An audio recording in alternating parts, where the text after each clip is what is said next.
ECU? R. Do you bleed purple and gold? Are you ready to hoist the colors? Hoist the colors! It's time for the most in-depth look into the world of ECU athletics. Welcome to Hoist the Colors with your host, Stephen Igo on 94.3 The Game. Watch the show live on Facebook and at 943thegame.com. Here's Stephen Igo. Welcome in, Hoist the Colors on a Friday, a football Friday, because we do have football this weekend, Army-Navy going at it. We have a bowl game as well. We'll start making our bowl game picks with Bobby Harward and Philip Pilkington. They're both in studio today. We're live on YouTube, Facebook, and X. If you got a question, a comment, a concern, we'll get to it over the course of the next hour. So looking forward to that and a whole lot more. We'll have our latest thoughts on the ECU offensive coordinator and defensive coordinator search. Bobby Harward, he's next to me. He's doing his thing. Bobby, how's it going? Good. It's a little chillier here, and you know why that is? What's that? There's a polar bear now in Baltimore. He's making his way. Closer down. You know, I'm ready for baseball season already. I'm ecstatic the Orioles finally spent some money, but I'm also excited to talk about a little bit of a coaching search with both coordinator spots open up. Yeah, lots to get into. I mean, Philip and I have been breaking it down all week, but we'll get your thoughts. You're a lot smarter than we are, and so we'll hear from you. Philip is one step closer as a fan to a potential NFC South championship after the Falcons were victorious over the Buccaneers. The Bucs fall off needs to be studied, but it's benefiting the Panthers. Philip, how you doing over there? I'm doing great, man. Last night, I was disappointed after the ECU basketball loss. Got home, got to watch the end of that. That was amazing. Shout out Kirk Cousins playing his tail off when his team's eliminated from the playoffs. That guy's a true baller. He loves football, and he was there to win. And, that simultaneous recovery thing at the end of the game might be the reason the Panthers make the playoffs and the Bucs miss. So, obviously, a lot of work to do. Got to beat New Orleans this week, take it one game at a time, but we're in a good spot. We are going to pick that game and 5 others later in the program as well, so looking forward to that. Our NFL picks. Great slate for NFL. A lot of playoff implications. We'll get into that. All right, let's start close to home. I mean, we could talk basketball, but let's just talk football for now. If we have time, we'll hit some basketball. All right, Bobby Harward, since you last joined us, which was last Friday, Yep. ECU has lost both coordinators, correct? Yeah, correct. I can't even keep track of the days. Yeah, I think when we left Friday, there was kind of some noise around the Virginia Tech chatter with JDB. Obviously, Josh Aldridge, J.A. came out. I just been initialing everything, so that came out of left field regardless. Yeah, that was crazy. I think when I was on the air last, there was some heavy VT noise going on with JDB. And I'll be honest, we talk so much off the record, like I can't even remember our conversations on and off, like what we talk about on the radio versus what we talk about off the radio. So, yeah. I mean, if we had some of our off-air conversations on radio, it'd probably be a lot more entertaining and controversial. Either way, your thoughts on the situation. I'll ask you some specific questions, but just tough situation for Blake Harrell, who, by the way, speaking of tough situations, he was asked to hype up the crowd after the first 4 minutes of the basketball game last night. And I think that was the worst 4-minute stretch of ECU's season. But he still brought the juice, did a fine job. But he's got a lot going on right now. Yeah, that may have been not the best idea to have him do that, just with everything going on. And that may even been more difficult than these coordinator searches here. But, obviously it's unfortunate for him. It's unfortunate for the players going into the bowl game, losing both of their coordinators. So a lot of transition, a lot of uncertainty, especially with this day and age with the portal and now – maybe people who were pretty solid with returning are now, having that discussion with their families and people who kind of pour into them and they rely on for advice. So definitely unfortunate from that standpoint. And it's hard enough to replace one coordinator, let alone 2. Thankfully, to me, defensively, it's been a well-oiled machine for the last 4 years or so. So I'm not as concerned about that.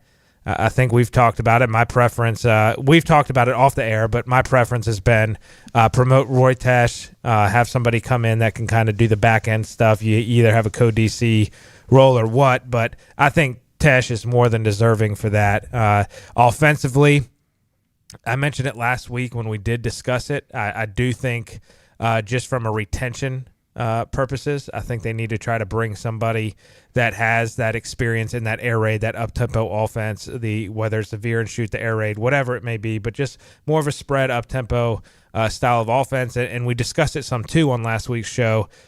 Blake has done a great job meshing that style of offense with how to play defensively, and they've been really effective with it. So I think it's something, it's not going to be a drastic transition. And to me, it's a very attractive position for an offensive coordinator coming into as well, with the potential for Kaiten Hauser returning and the ability with Blake being a defensive head coach. You're essentially running your whole side of the ball. So the last thing I'll mention on this, and I'll give it back to you, is just I think the biggest disappointment or frustration with it is we're really, really setting up for a special year next year, the way the schedule aligned with conference play, Alabama being our lone out-of-conference really tough matchup, and the fact that all these other head coaches are leaving. So that's disappointing, but hey, I have right now, between our athletic coaches, I've always had faith that Cliff Godwin will figure it out, and even last year we figured it out. I feel the same about Blake right now, so I feel pretty confident. Yeah, I mean, it's a tough situation, but this is also the same guy who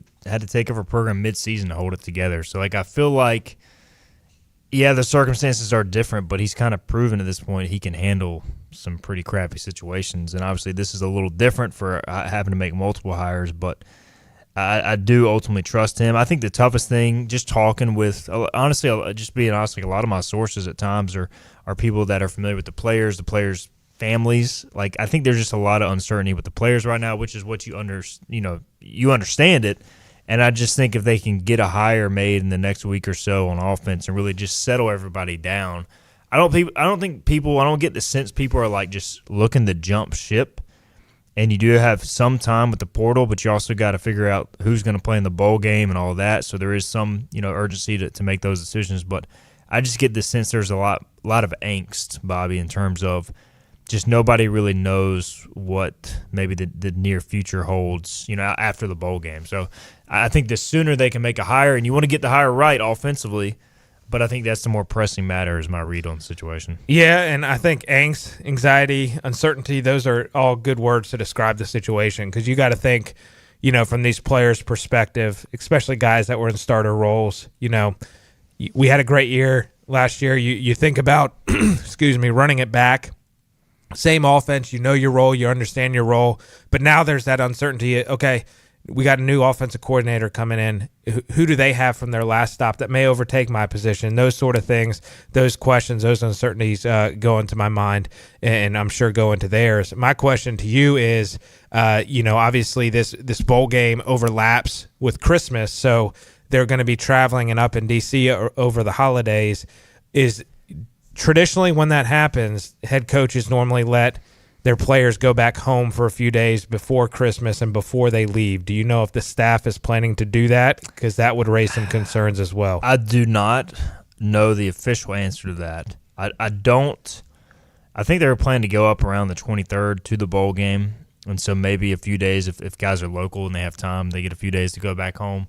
But, I mean, I would think that's a concern. I know guys who live further away are maybe planning to not necessarily do that. You also have graduation around, I think, 20th, 21st. So there's like a lot of moving parts there. And I think the players that can go home will have the opportunity just for a few days to celebrate Christmas, because I know a lot of families will travel to the bowl game, but it's one of those things you also want to give them the chance to maybe celebrate at home too. So yeah, a lot of people were hoping for a bowl game before Christmas for that reason, but here we are again, back to the Military Bowl.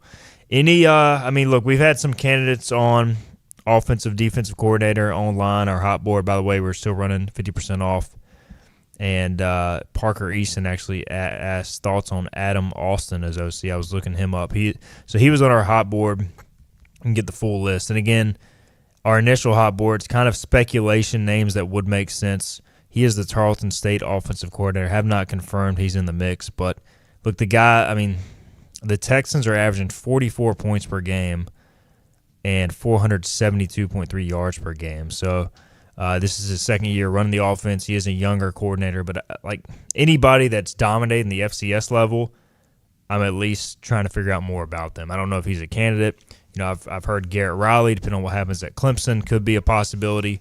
Obviously, Bobby, you got a background with him, and so I still think he could go in a variety of directions. But I do know they want to continue with this similar type of offense. Doesn't have to necessarily be the same tree, but I don't know any names or things that you'd like to see with the offensive coordinator, the next guy. Yeah, first off, answering the question about Adam Alston, I think he's extremely intriguing. If you look at, and you would put that in the article for VIP members, you know, points per game, 44 points per game, 472 yards per game.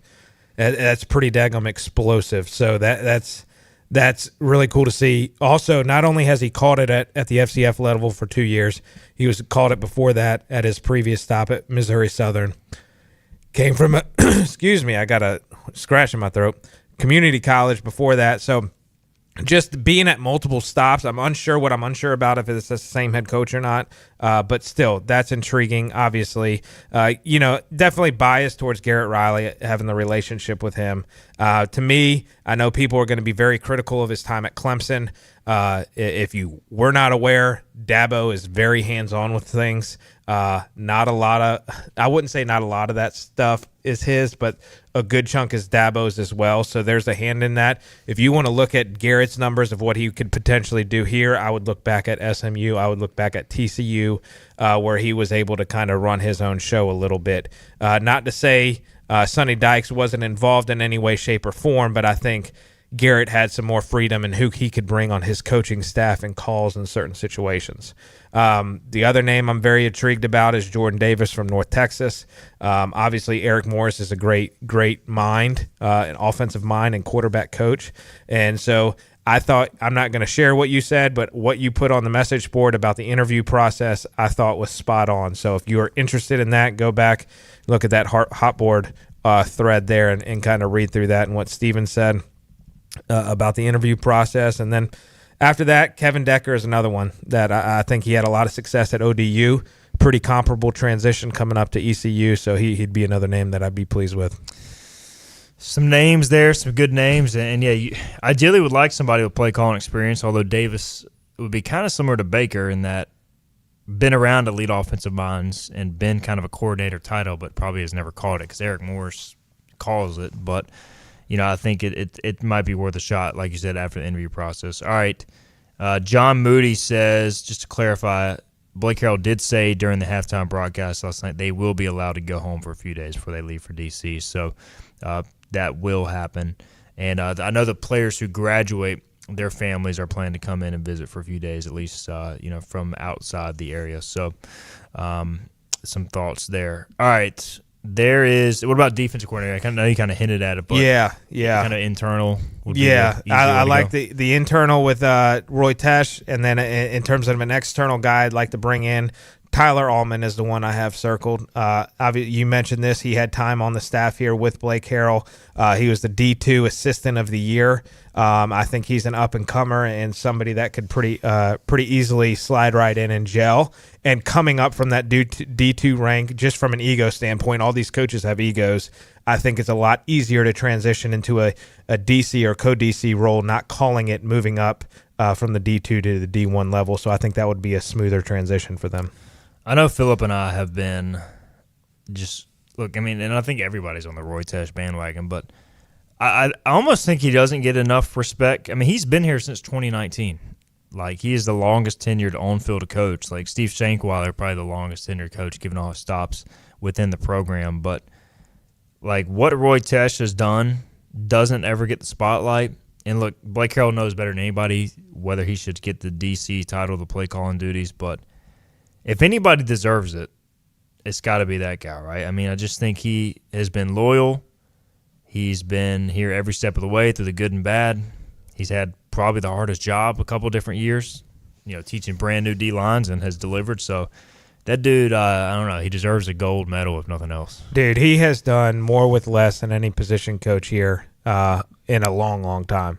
And like you mentioned it, they had a ton of questions coming in with the D-line, with graduation and that sort of thing, and they didn't skip a beat. And not only that, he's getting multiple guys to buy in, and they understand their job. My understanding, too, of him here, just on a personal level, I think they love it here. I think they're very happy here and want to stay here, too. So I think – and then people have mentioned it. I heard it in a show earlier this week talking about them running together, him and Blake, and that sort of situation. Like – Philip, you may have been the one that pointed this out. Like, when you're that close, you can butt heads and go at it. You're not dealing with a yes man situation. They're close enough. They're going to be able to challenge each other, but in a good, healthy way. It'd be like two brothers coaching together, I think, at this point. They've really been together that long, and I think they do have that deep relationship. Obviously, I don't know for sure how it works over there, but just talking to Tesh at media days this year, it seems like nothing's changed, even with Blake getting the head job. No doubt. So there's your latest thoughts on the OCDC search. Again, we'll keep you up to date on everything happening. HoistedColors.net. Anything breaks on this show. By the way, was texting with John Gilbert just a minute ago. He's going to come on the show Monday, ECUAD, live in studio. So we'll have John Gilbert in studio on Monday. All right, let's get a break in. By the way, Basil's bringing you Bobby Harward's appearance today. Check him out, 1675 East Fire Tower Road. And over by the AMC movie theater. Great spot for lunch, for dinner, sandwiches, pizza, dips, and more. Basil's, great supporter of the program. Appreciate their time and support of Hoist the Colors. We'll get a break in. We'll come back. We'll talk some ECU hoops as well. Last night, disappointing result. We'll get more into that. I got some comments on that. And if you got any other questions on football, feel free to drop that as well as we roll on Hoist the Colors next. The team of Flatlands Jessup is working overtime to help ensure that Eastern North Carolinians like you get the health insurance help you need this open enrollment period. New legislation passed meaning more people than ever qualify for affordable coverage. Let us help you today. Big tax credits are back. Get a 30% tax credit, up to $2,000 off your new Mitsubishi electric heat pump install. Let Comfort Master help you take advantage of the tax credits with a qualifying Mitsubishi electric ducted heat pump or non-ducted Mitsubishi electric mini splits. Mitsubishi electric mini splits are ideal for bonus rooms, garages, or sunrooms. If you need a new HVAC unit, call Comfort Master today. Call Comfort Master. Call Comfort Master. You know what the problem is with standard belts? Usually you have to choose between too tight or the opposite, too loose. But with Anson Belt & Buckle, you don't have to choose. We got rid of the holes and instead have a track system designed for micro-adjustability. That way you can enjoy a perfect fit every time. Anson Belt & Buckle. Find your perfect fit today.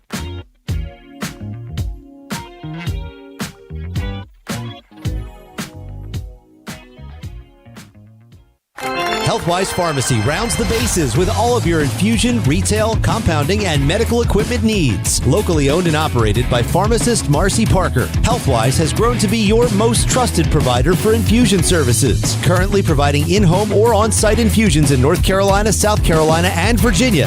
Visit Healthwise Pharmacy at 615B South Memorial Drive or call 252-295-0059 to speak to a patient service representative to find the option that best suits your needs. Tired of the 1-800 numbers advertising Medicare products? Flatlands Jessup has 6 offices all throughout Eastern North Carolina. Get face-to-face help from our local award-winning licensed team. Stop by today. Flatlands Jessup, your whole world covered. The best burgers around. Everyone loves a thick, juicy, and fresh burger. Tiebreakers does real burgers better than anybody. And don't forget about the cheese sticks, fresh salads, and more. So don't just go to any burger-themed restaurant chain. It's time to break the chain and eat local. Tiebreakers, burgers and sports at its best. Go Pirates! Arg! In this age of globalization, we've learned that bigger isn't always better. Ever tried to get phone help from a big corporation from a real person? Right. That's what's so nice about Phelps Chevrolet. After more than 50 years serving our community, Phelps remains family-owned and operated.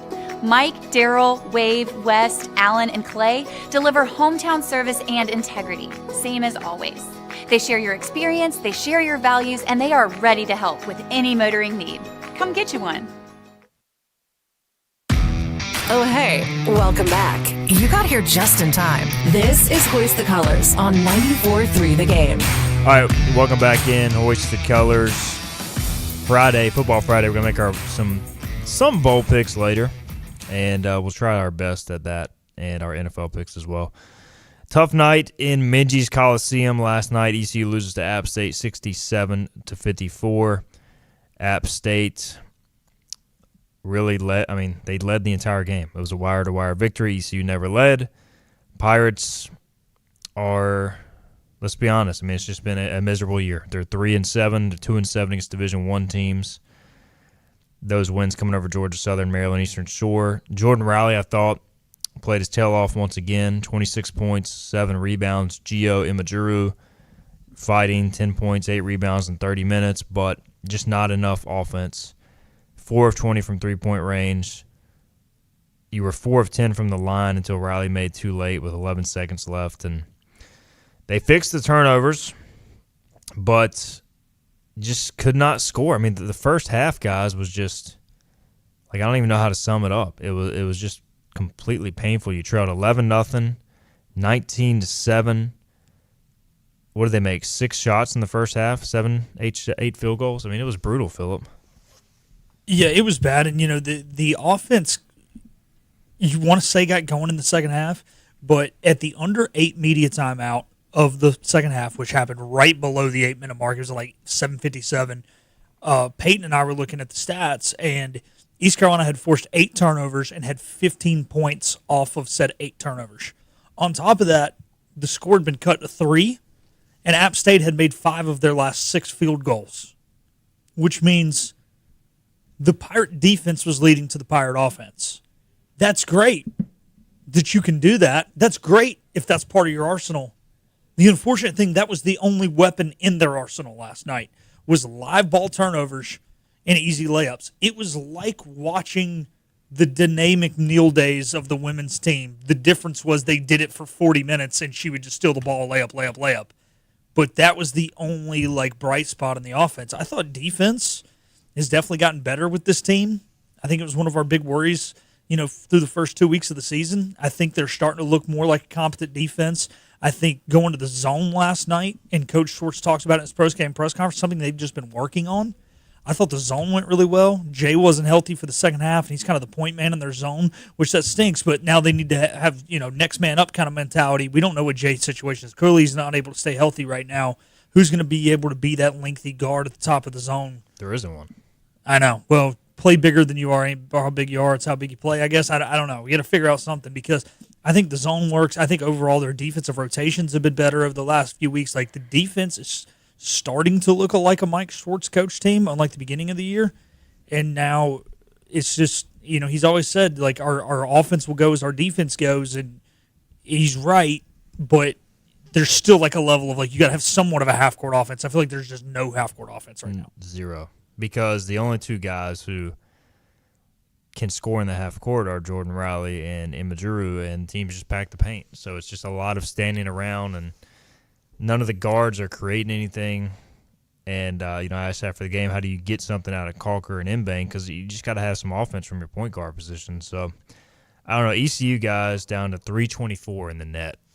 There are 365 college basketball teams. ECU is one of the worst teams in America right now. So, I mean, it's painful, Bobby.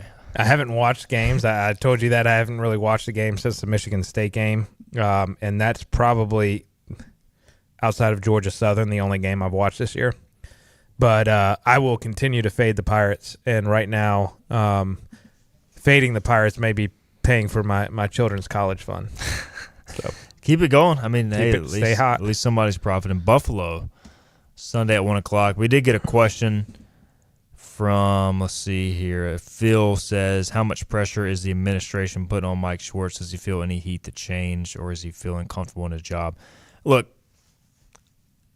and I'm not just saying this just say it, but nobody takes the losses harder than Coach Schwartz. So, the pressure, I don't think he needs it from the administration.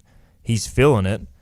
I think – that's my phone falls in my pocket. I think they're trying to fix it. They've tried different things. I just think this roster is just not put together well, and the injuries, specifically the injury to Jay Shane Woodard, has been the biggest one because it changes how you can play defensively and offensively. Obviously, it would help to have LeBeau. I don't think he's changing the outcomes of games. The same thing with Delorier. I just think at the end of the day, they did not add enough shooters. Even if all those guys were healthy, none of them are shooters. They appear to have missed on, the point guard position. And unless there's just dramatic improvement in season, I just don't see how it changes. So I'm sure he's feeling pressure. It's year 4. I'm sure the administration is unhappy. And I'll ask John Gilbert on Monday the status of basketball, just his take on it.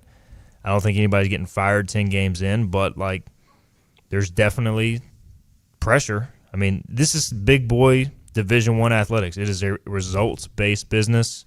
Mike Schwartz knows that. John Gilbert knows that. And so that just comes with the territory when you aren't winning games. Yeah, that's what I've been as hard on Schwartz as anybody on your show, but I will say this. I will add, I agree with what you're saying. Schwartz is not a bad human being. It's not like he's doing sketchy things or what's going on with Michigan or any of that stuff. He's a good person for all accounts that I know. And, yeah, you can tell, he cares, about as much as any ECU basketball coach we've had in the tenure that I've followed. So I feel for him in that aspect. I think just as a fan and from my perspective where the frustration comes in is the amount of misses that have happened on this roster under his tenure and the language we hear in press conferences in the offseason. We're going to get it fixed. We're going to get shooting. And that's, 2 years now, if not 3, where we have not gotten shooting in here on this roster. And the complaining about injury stuff drives me nuts. That, to me, this is the roster you built. It's the bed you made. You lay in it. You look around sports. Blake Harrell, obviously well-respected, never once complained about any injuries. Dan Quinn, Washington Commanders, never complains about injuries, and you've seen they've been decimated. So to me, that's an excuse that, in my eyes, is losing respect to the fan base by continuing to throw it out there because Darren kind of hinted at it yesterday on your show. These are not injuries that are really impacting the bottom line wins and losses. It's just poor roster construction that's coming to bite you in the tail. And, he's got to find a way to dig himself out of it, but that's my frustration, with the whole situation. Derek says, hard to win a basketball game when you do not score in the first or last 5 minutes. And, yeah, that's you got to score more points than the other team, that's for sure. And foul trouble didn't help either. Gio got 2 fouls pretty early. 30 seconds. So, look, the players are making mistakes too, but it's just, at the end of the day, you're the head coach and the coaching staff and athletics, it all goes back on coaching. The Pirate poll says just hire Garrett Blackwater as head coach and let him spend how much he wants to spend. So, maybe he could put together. Actually, that may work better if he wants a funnel. In this era of college athletics, just get a de facto head coach underneath him. CBA, so here's a true story. CBA 0125 says, how do we get Corey Calker to not shoot his eyes or close his eyes when shooting?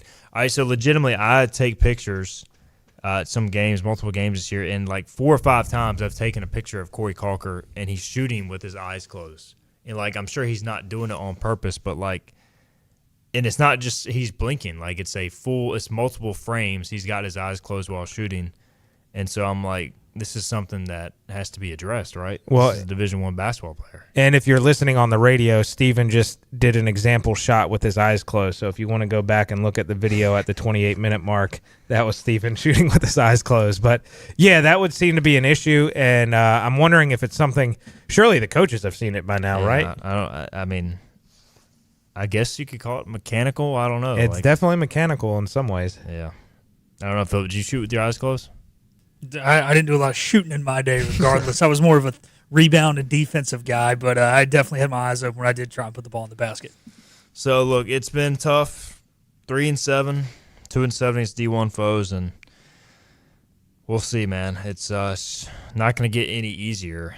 Buffalo on Sunday, Presbyterian at North Carolina, and then conference play. So we'll see what happens. Buffalo 8-1 on the year. That'll be a 1 p.m. tip-off on Sunday. So we'll get more into basketball.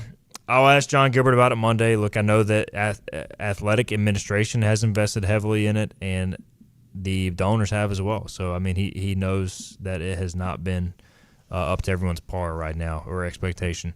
Let's get a break in. We'll come back. We'll transition to game picks. Hoist the Colors continues on after this.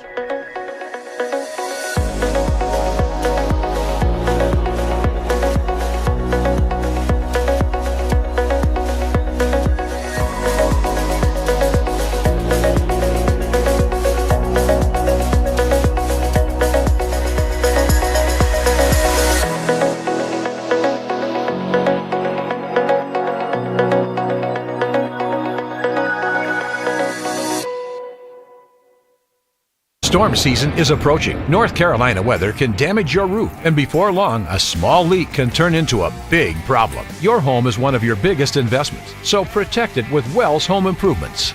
We work with all insurance companies for a hassle-free roof installation experience. Call us today and get 10% off your roof installation when you mention this commercial. 252-227-8403 or visit us online at wellshomeimprovements.com. Wells Home Improvements. Local, honest, dependable. This is about you, your family, and the health of all who live in Eastern North Carolina. This is about the transformation of a health system into something more powerful and more human. About creating new ways to treat disease and keep you well. This is about ECU Health, which is to say, it's really all about you. ECU Health. Minds, hearts, purpose.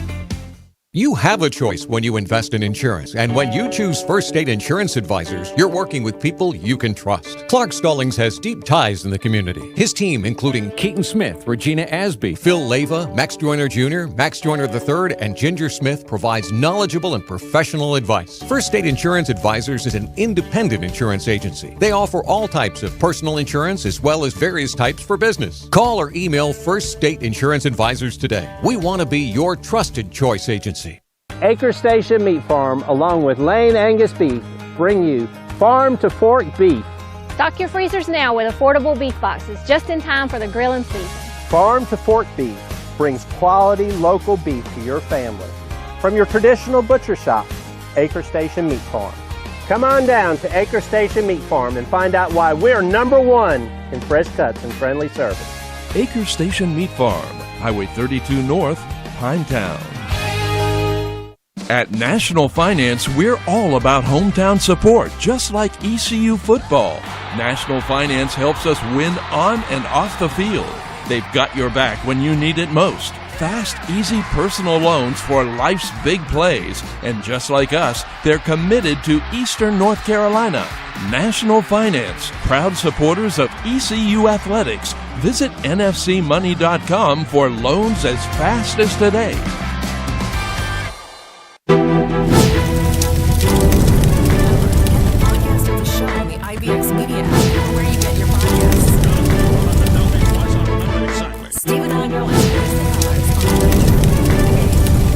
Welcome back in, Hoist the Colors, and let's get right into our picks. Bobby Harward, brought to you by Basil's today. We got to figure out how we're going to pick some of these bowl games, but we'll start with the actual game that matters this weekend. Army Navy. Yeah.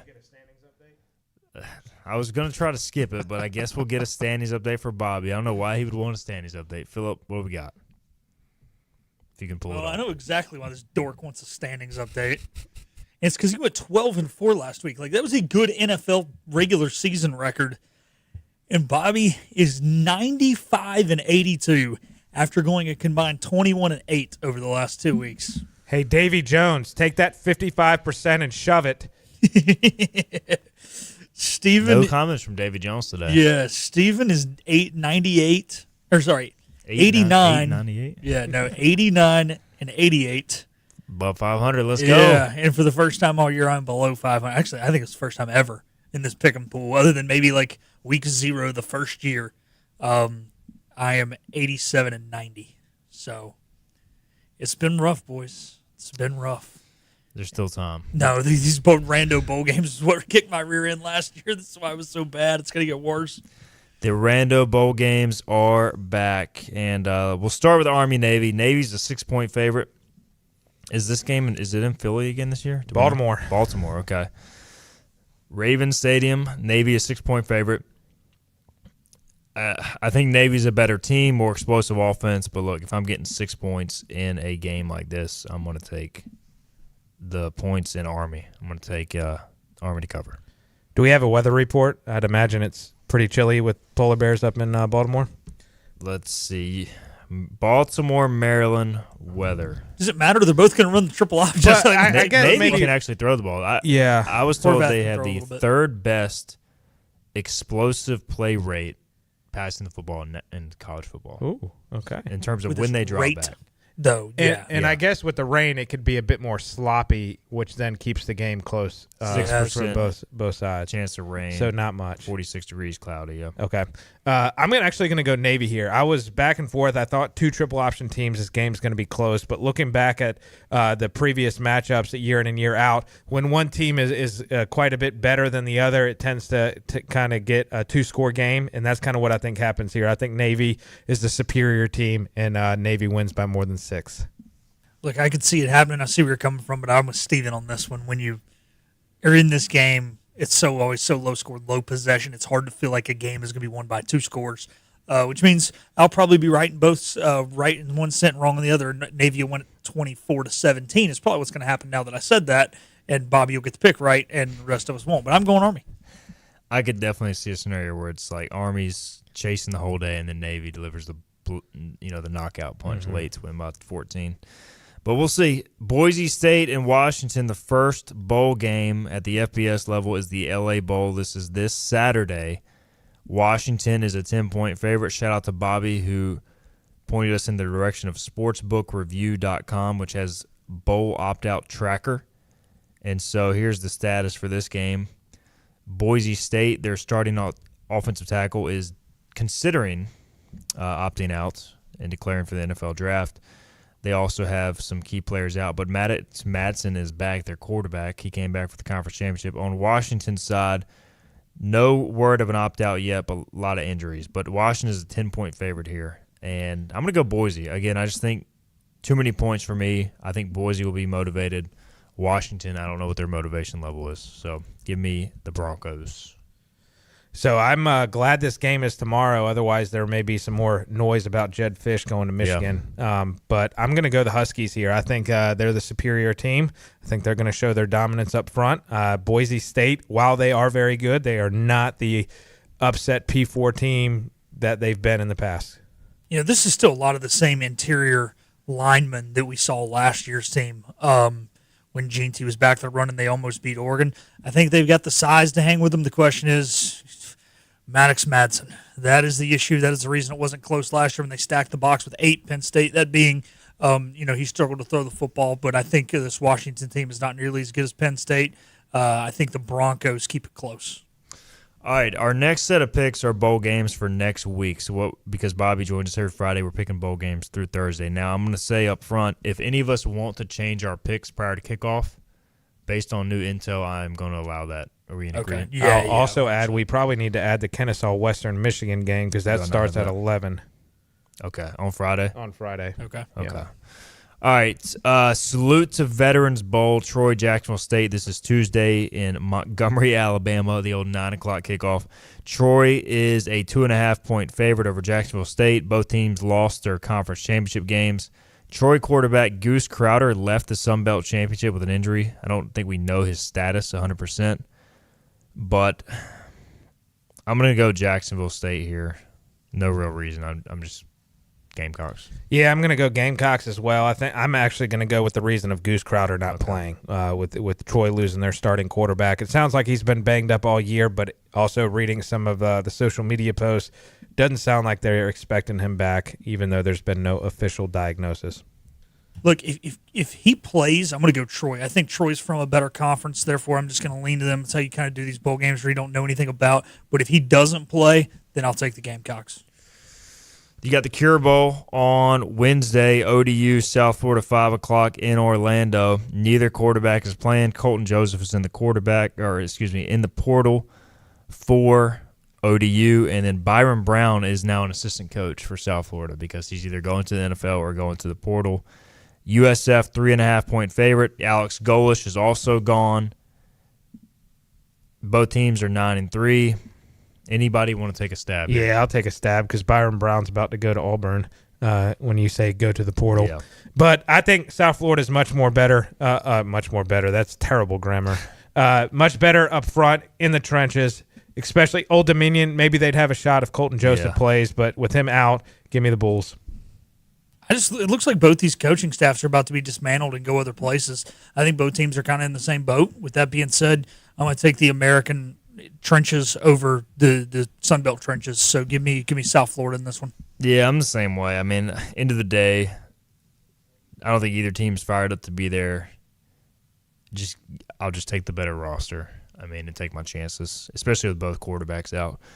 The Ventures Bowl, I tell you what, Alabama, man, is going to be busy with bowl games next week. December 17th, 8:30 kickoff, 68 Ventures Bowl. Louisiana versus Delaware. Louisiana is a 3-point favorite. To be honest, I don't know much at all about these teams, although the starting tackle for Louisiana, Bryant Williams, has opted out and is in the portal. I'm just going to go Louisiana here. I'm going to go Louisiana too. Delaware beat UConn. But that seems like kind of a one-off situation. I don't know how good Delaware is. Give me the Cajuns. Hey, first ever bowl game for the Blue Hens. They'll be motivated. They'll be motivated. Yeah, give me the Blue Hens. I don't know why. For Joe Flacco, for Joe Biden, and anybody else who graduated there, give me the Blue Hens. Elite quarterback play. Can't wait to see how many Blue Hen fans make the trek down to Hancock Whitney Stadium in Mobile, Alabama, baby. It's going to be a packed house. The Xbox Bowl. God, some of these games are just a joke. This is the game at the Frisco Bowl, the old Frisco Bowl, Ford Center at the Star in Texas. This is at the Cowboys facility. Anyways, Missouri State versus Arkansas State in the Xbox Bowl on December 18th. Missouri State's head coach is going to Coastal. Interim has not yet been announced. One of their top receivers, one of their top linemen in the portal. Arkansas State doesn't have an opt-out yet. Arkansas State is a 1.5-point favorite.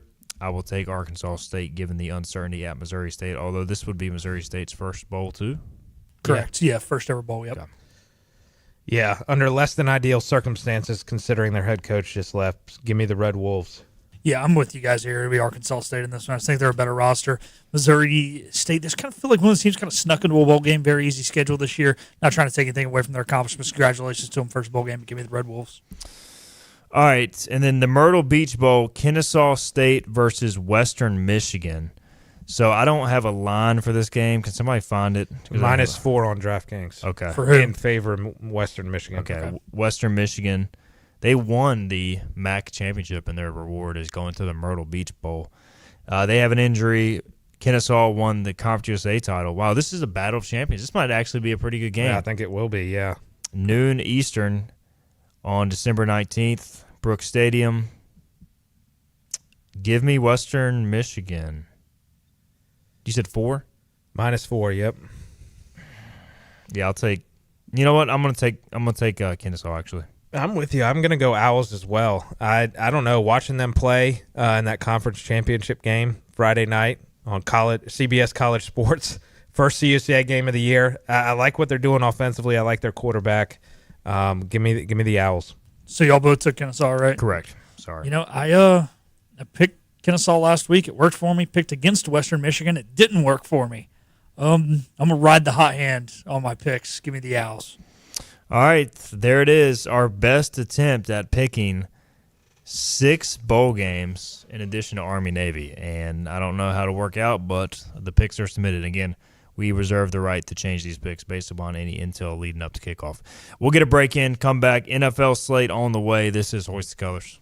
Don't miss year-end deals during the Season of Giving at Greenville Toyota. Drive a new Camry, just $229 a month, $229 a month. Or new RAV4, $279 a month, $279 a month. Hurry in for the Season of Giving at Greenville Toyota. You know what the problem is with standard belts? Usually you have to choose between too tight or the opposite, too loose. But with Anson Belt and Buckle, you don't have to choose. We got rid of the holes and instead have a track system designed for micro-adjustability. That way you can enjoy a perfect fit every time.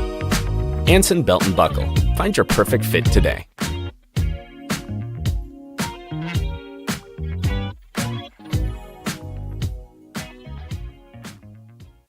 Daughtridge Gas and Oil has been your dependable propane supplier for 95 years. Their trained technicians can service and properly install all your propane and natural gas appliances. Plus, Daughtridge Gas and Oil is your backyard expert with fire pits, grills, smokers, and more, including quality outdoor furniture at their Greenville Patio and Hearth Shop at 1901 Charles Boulevard. Go by and see the knowledgeable staff at Daughtridge Gas and Oil for propane delivery or call 756-1345.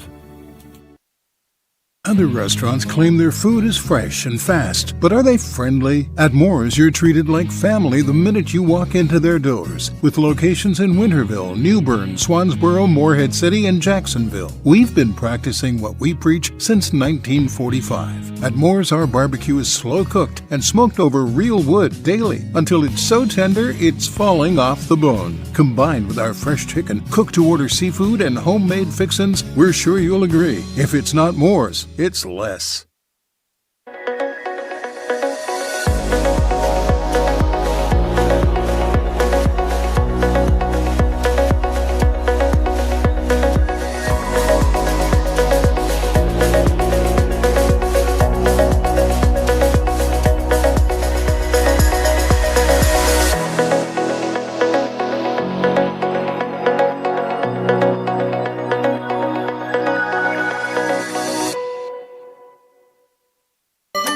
Your confidence makes everything look good. You see the world in vivid color, not black and white. Swing through your neighborhood Fantastic Sam's Cut in Color and let our experienced stylists take you from everyday to extraordinary. Fantastic Sam's hair salons are locally owned and operated. Our full-service salons are conveniently located in Goldsboro, Kinston, Greenville, New Bern, Jacksonville, and Calabash. Stop in today at Fantastic Sam's, where the possibilities are endless. The season of giving is here at Greenville Toyota. Unwrap a new Corolla, $159 a month, $159 a month. Or new Tacoma, $219 a month, $219 a month. Don't miss the season of giving with year-end deals at Greenville Toyota. Steve and I go on 94.3 The Game. Hoist the Johnny Roger! Now, back to Hoist the Colors. Final segment here. We've got Bobby Harward in studio, Philip Tokinen with us as well. Let's dive into our NFL picks so we have time to make them. Great slate of games on Sunday. Bills are a 1.5-point favorite at the Patriots. Bills need a win to have a shot at the AFC division title because the Patriots are already 2 games up and have a head-to-head. I'm going to go Bills here on the road. I just think the Patriots are due to lose, and they enter winners of 10 in a row. The Broncos enter winners of 10 in a row. Wouldn't be shocked if each lose this week, but I'm going Bills on the road. You know, I was torn on this because New England won the first matchup, but I still believe in the Patriots right now. I think there's just a lot of uncertainty for me with Buffalo. I don't trust them yet. Give me the Patriots. Josh Allen back against the wall. Come on, baby. Give me the Bills. Will it work? Hasn't worked for Patrick Mahomes back against the wall, and they are somehow still a 5.5-point favorite hosting the Chargers. What's up with this line? I had to look if Herbert was out. As far as I know, he's playing. I mean, he was playing with a recently surgically repaired fractured wrist, and all he did in that Monday night game was run and, took hits. So I don't know, man. This line is fishy to me, and I'm going to do what I shouldn't do. I'm going to take the Chargers, and I feel like I'm going to regret it. I'm with it. I'm taking the Chargers. Why in the world, with what we've seen after the Chiefs the last few weeks, would we take them? The reason I'm falling out of first place is I pick the damn Chiefs every week and they can't win. I'm tired. I'm fool me 8 times. Shame on you. I'm picking the Chargers. I'm tired of picking the Chiefs. Chiefs 5.5. I mean, they basically need to win out and get help to make the playoffs at this point. So I'm going to go Chargers. As much I'm hoping the Chiefs win for the Broncos' sake. But the Commanders are at the Giants in probably the worst game of the week. In the game of the week. We're gonna pick it. Giants are a 2.5-point favorite. What's our latest update on Jaden Daniels and all that? Jaden Daniels is out again. So as you were talking about Justin Herbert playing after a surgically repaired hand, I pulled the knife out of my heart. Are you gonna go Commanders here? Absolutely not. I was a fool for buying into the hype last week. I thought they were back with guys after how well they played against Denver. Guys returning, and that was the worst loss of the season, and it wasn't close. They got blown out against Detroit, but Detroit is a much better team than a freaking J.J. McCarthy-led Minnesota Viking team. Give me the Giants. Give me Jackson Dart to score 3 touchdowns. I guess I'll just go with the home team here. Giants are also off a bye, so I will take the New York Giants in 2.5 points. I'm not buying into this dart for Rookie of the Year. I don't know how this has started. Hell, they've only won 2 games. Is that a real thing? Some people are saying it. Yeah, he's like 4th or 5th. He's kind of hanging around. It's going to be Tet. But, yeah, I mean, look, I think the Giants are feeling at least good about themselves, even though they're not a good team. I think Washington's just ready to tuck their tail between their legs and get to the offseason. It's going to be the football to Giants. The Panthers are 2 wins away from winning the division, which is just an insane thing to say. But every time we believe in them, they drop the ball. And every time we write them off, they win. This week, they're going to the Saints, and I don't know what category they fall into because they've already lost to the Saints once. They're 2.5-point favorites. Philip, I'm going to let you lead the way here. They're going to win this week. They're going to lose their last 3 games and miss the playoffs after they win this week. But they're going to win. We are going to truthfully – we went to bed last night in first place. We're going to bed tonight in first place and tomorrow night in first place. But we've played one less game than we are going to truly go to bed Sunday night in first place. This scares the crap out of me, but I am also going to pick the Panthers as a road favorite to win and cover the 2.5. Give me the Panthers. They're going to get one step closer to locking up the division. I put a Panthers NFC championship game bet in August due to all of the shenanigans where everything lines up. Give me the Panthers. They're 100% going to lose now. We all picked them. Oh, yeah.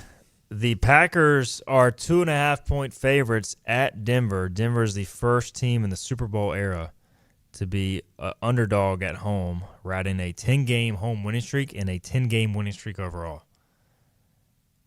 Does it come to an end this week?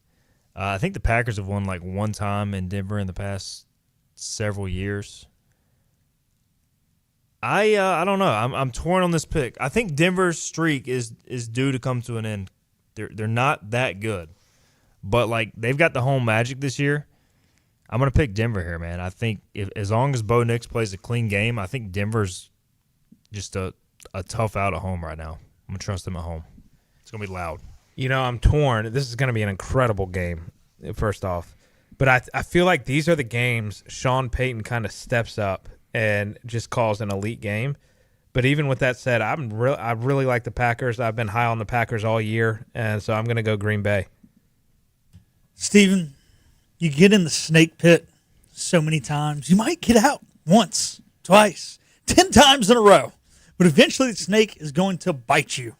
And Denver has got to lose at some point. It's been too ugly. It hasn't been good.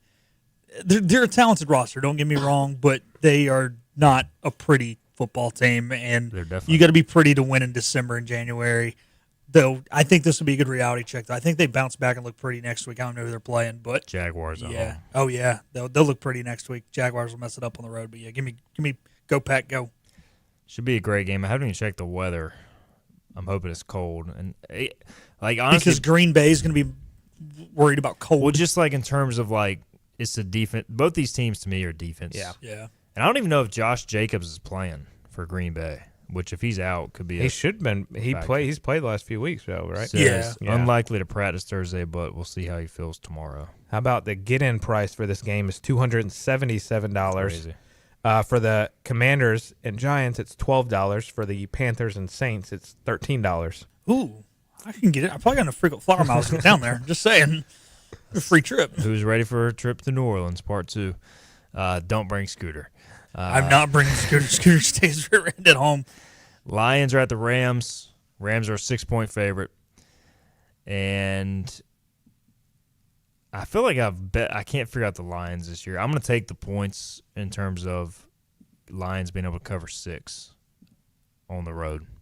Thoughts? Yeah, I'm going to regret this, but I'm going the Rams. I think they're they had a big bounce back after the Panthers lost, but I think they're going to continue that trek, and I think they're going to try to lock up the number 1 seed in the NFC. Give me the Rams. Yeah, I mean, this one's weird. The Rams probably should be up 3 and pull away late to cover by 10, but like also Detroit could just win this game outright.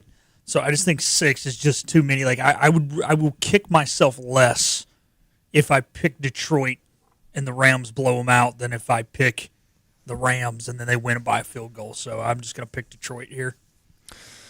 And there are your NFL picks. Should be a fun weekend. We're not picking this game, guys, but the Phillip Rivers situation is one that I'll be watching. I'm looking at a headline now. Is he going to play? The New York Times Athletics says NFL execs on Colts Phillip Rivers situation. It's a fun story, but it's going to be a disaster. I think he's trending towards. You got to start ripping, right? You got to start ripping and have Rivers the backup, right? I mean, Rippon's been in the system all year. No, not all year. He was with somebody else early in the year, but still. Here's the thing. If you sign him to the active roster, it resets his Hall of Fame clock, which is, he's up for the Hall of Fame this coming year. Oh, yeah. So if you're going to sign him to the active roster, you almost got to start him from that angle. But I agree with you. Everything else says Rippon should get the start. Well, here's my thing: is there's nobody else there, right? So if Rippon, you can't just not sign him to the roster and just have Rippon. Riley Leonard. I thought Leonard was hurt. I think he's back. Oh, okay, that makes a difference. Then. Steichen, their head coach, he was Rivers' coordinator and quarterbacks coach in L.A., so he knows the system at least.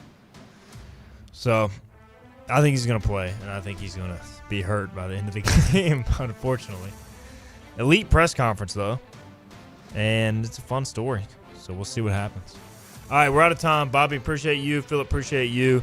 As always, thanks to the listeners. We'll be back Monday, 12 noon, scheduled to have John Gilbert, ECU Director of Athletics. We'll talk to you then on Hoist the Colors.